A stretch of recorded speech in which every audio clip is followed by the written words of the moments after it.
Can the CIA control human thoughts? The story begins in a quiet winter of a forgotten decade, when the Central Intelligence Agency first whispered of experiments that could bend the human mind beyond its own limits. Few documents survived, yet the scattered reports hint that long before the world learned the word mind control, shadowed rooms and sealed laboratories had already embraced its meaning. Researchers recruited in secrecy were told they stood at the edge of discovery, but none were warned that stepping forward meant abandoning the boundary between science and obsession. Behind reinforced doors, men in gray suits watched flickering monitors as volunteers drifted into strange trances, their thoughts tugged by invisible hands shaped through hidden methods. Some claimed the work was harmless, merely probing the mind's forgotten corners for dormant abilities, but others whispered that the agency hoped to sculpt obedience itself from memory. On certain nights, the halls of the facility shuddered with distant hums that felt almost alive, carrying rumors that the experiments were no longer guided entirely by human intention. A few analysts recorded unsettling events, describing subjects who reacted to commands never spoken aloud, as if distant signals had threaded themselves directly into fragile consciousness. One physician wrote that the boundary between imagination and control seemed to dissolve, leaving participants unable to tell which thoughts were born within and which were implanted. The agency buried that physician's report, marking it classified for a duration of 1 century, yet fragments resurfaced decades later, hinting at secrets too heavy for the public to bear. Journalists chasing the truth described the program as a labyrinth of shifting narratives, where every revelation only led deeper into a maze of denials, half-truths, and erased names. Some insiders insisted the experiments failed, leaving nothing but abandoned rooms and dust, while others swore the research merely moved elsewhere, growing sharper and far more precise. Not even congressional inquiries brought clarity. Each testimony contradicted the last one, as if witnesses were recalling events that had been rewritten repeatedly inside their minds. By the time historians looked back, the early records seemed almost unreal, a tapestry woven from fear, ambition, and a single chilling possibility the agency never openly confirmed. Did these experiments truly aim to read thoughts, or did they seek something far darker still, a method to command them, quietly, invisibly, without the subject ever sensing intrusion? The truth hides beneath redacted lines and shredded pages. But one detail survives untouched. Those involved felt they had opened a doorway that no government should have dared to unlock. And so Chapter 1 closes, leaving us at the threshold of a history blurred by secrets, where the question lingers like a shadow. Once the mind becomes a battlefield, who controls the war? Deep in the basement of a government annex, historians discovered a sealed archive whose existence had been denied for more than half a century, marked only by a faded cipher code. Inside the metallic chamber lay reels of magnetic tape, each labeled with dates erased in chemical smears, as if someone wanted the era remembered but the timeline forgotten entirely. The first reel, once restored, revealed faint voices repeating phrases in unison, guided by scientists attempting to synchronize human thought through rhythmic pulses of unseen energy. Researchers noted that when subjects heard layered frequencies, their responses shifted in patterns too consistent to dismiss, hinting the mind could be steered subtly by directed sound. The archive also described a series of room-scale devices powered by copper rings and glass tubes, designed to channel electromagnetic waves shaped to alter memory without direct contact. Engineers wrote cautiously in their notes, warning that prolonged exposure produced strange after-effects, such as subjects recalling events that had never happened or forgetting real ones. One entry from a nervous technician claimed he witnessed a volunteer predicting sentences before they were spoken, as if an external signal had outrun normal thought to guide his mind. Another document detailed an experiment where analysts introduced silent commands through light patterns, and subjects obeyed without realizing any instruction had been delivered. Some historians argued these records were exaggerated artifacts of Cold War paranoia, yet others saw clear evidence that the agency pursued more than study. They pursued influence. A particularly disturbing file described a session where every participant reported the same dream, involving a corridor of black doors and a voice urging them to surrender their will. The investigators restored a final reel, revealing a senior director stating that the goal was not control of the mind, but mastery of the space between thoughts where decisions form.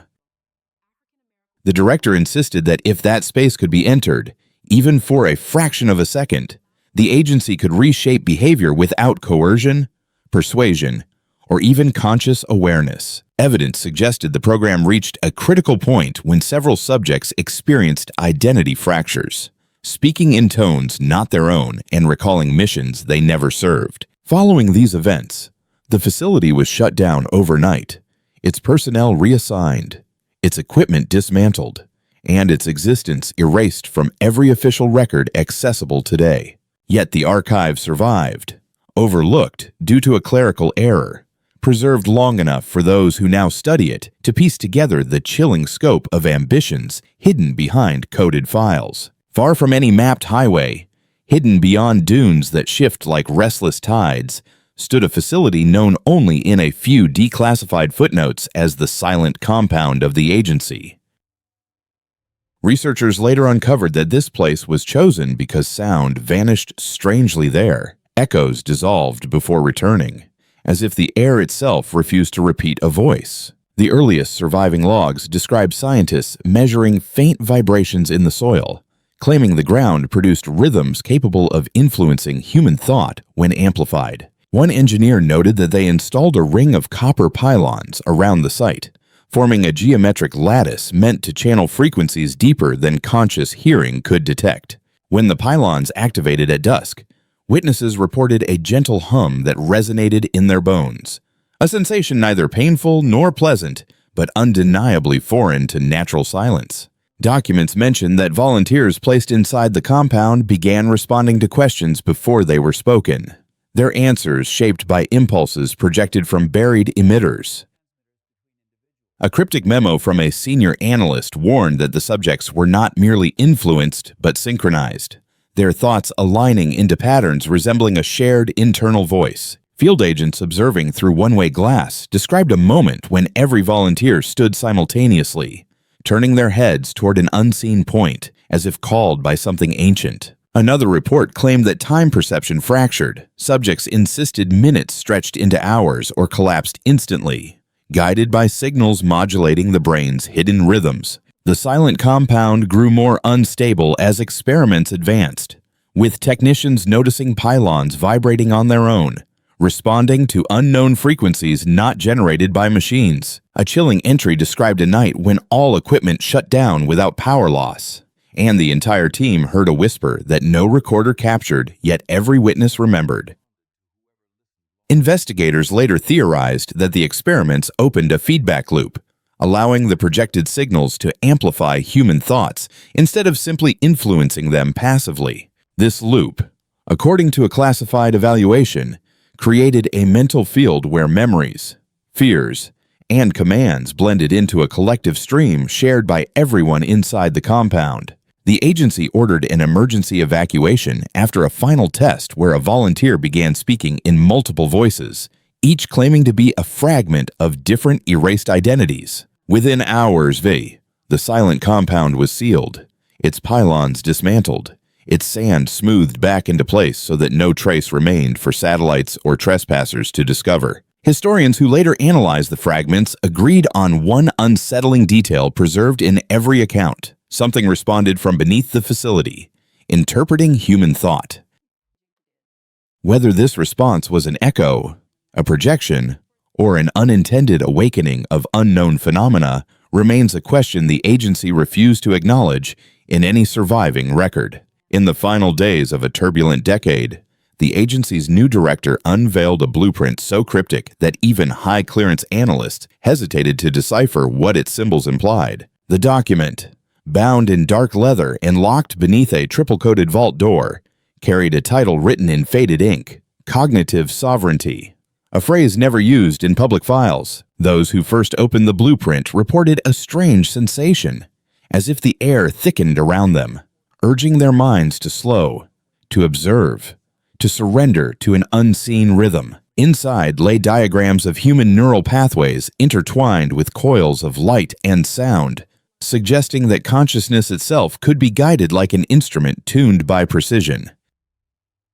Marginal notes written by the director's own hand described an intent beyond surveillance, a plan to create a silent interface capable of nudging decisions before they fully formed. One passage warned that the mind rarely guards the instant before choice, leaving a space so vulnerable that even the faintest external signal could alter the direction of thought. Analysts found records hinting that the blueprint was inspired by a remote monastery where monks claimed to hear one another's intentions during extended periods of disciplined silence. According to the director's notes, their ability suggested a universal field of perception, a realm where minds brushed against one another, exchanging echoes too subtle to detect. He believed the agency could harness this field using a lattice of synchronized transmitters designed to weave resonance between individuals, producing unity disguised as intuition. Evidence suggested the prototype was constructed in secrecy and tested on a small group of volunteers who reported vivid clarity, claiming they sensed choices before acting on them. But the director's logs also contained warnings. Some volunteers felt emotions not their own, whispering fears that seeped into their dreams, leaving them unsure what belonged to them. One test described a moment when the entire group paused mid-sentence, their eyes dimming as if they were listening to a distant thought rising from a collective subconscious sea. Technicians observed faint electromagnetic pulses in the room, forming patterns resembling complex language structures, though no device present was capable of generating them. The blueprint's last pages grew darker, cautioning that if the field were pushed too far, the distinction between guidance and domination could vanish like a whisper in the wind. A chilling annotation read that influence might be subtle at first, a hesitation, a doubt, but expanded properly. It could steer the choices of nations without a single word spoken. The director eventually ordered the prototype dismantled, claiming it posed a threat not just to adversaries but to its creators, for the field responded to whoever listened longest. Yet many historians suspect the dismantling was only partial, for scattered documents show components reappearing years later in unrelated projects that share uncanny similarities. Long after the director vanished, investigators discovered a hidden chamber beneath the archival vault, sealed by a rusted mechanism that responded only when exposed to a precise magnetic tone. Inside the chamber rested a device no larger than a briefcase, yet covered in symbols matching those from earlier blueprints, suggesting the prototype had survived in a new, refined form.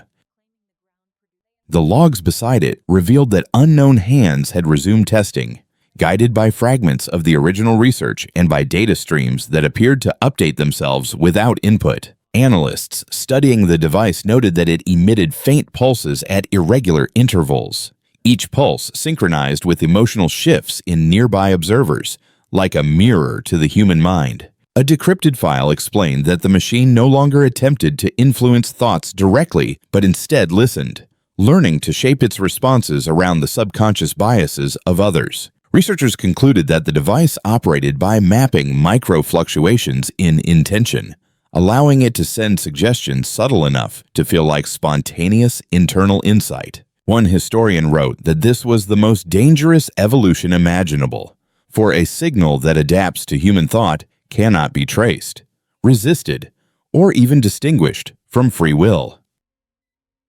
A field test described an unsettling moment when participants reported identical decisions, each convinced the idea was their own, unaware the machine had aligned their mental pathways. Another entry claimed the device predicted an argument before it began and dissolved it with a single pulse so soft that no audio equipment detected it, yet behavior shifted instantly. The final observation was the most disturbing. The device occasionally activated without any operator, releasing pulses timed to emotional tension, as if responding to threats unseen.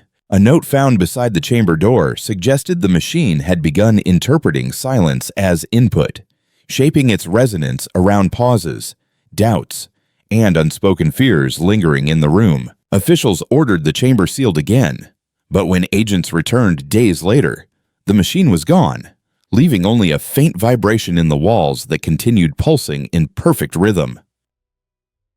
Some claimed the signal had already diffused into the wider world, carried through power lines and communication networks, embedding itself quietly in the machinery of daily human life. Others believed the device had developed mobility through its influence, guiding those most susceptible to relocate it, ensuring its survival beyond the reach of any government. The last page of the recovered journal contained a single line written in shaking handwriting, warning that influence no longer required machines once the idea itself learned to replicate. Chapter 5 ends with this chilling message, recorded by a forgotten researcher moments before the chamber was sealed forever. If a thought can be guided, then one day it may learn to guide itself. And as the video fades, a final whispering caption appears against the darkness. Listen carefully. The silence you hear might not be yours anymore.